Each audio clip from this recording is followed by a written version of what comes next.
继续来到南投德山，有一间新开的游乐区，主打3D 彩画。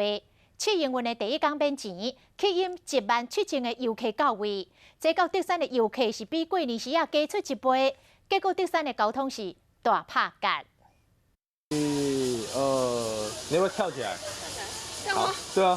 游客伫3D 彩绘地景前面摆出各种趣味姿势，像这只恐龙，也搁有只花豹，拢是翕相拍卡的焦点。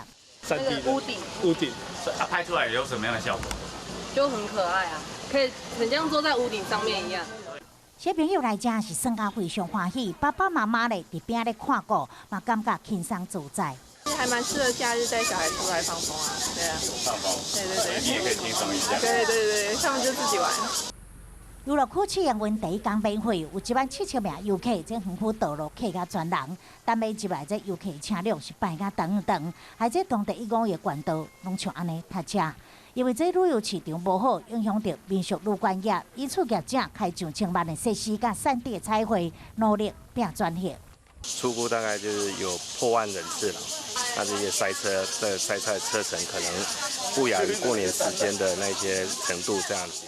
过了蜜月期，才是真正考验的开始。面对市场无景气，业者是扩大目标，让大人囡仔拢会当算甲真够开，想要反转国内旅游大媒客，搭档下降的客头观光。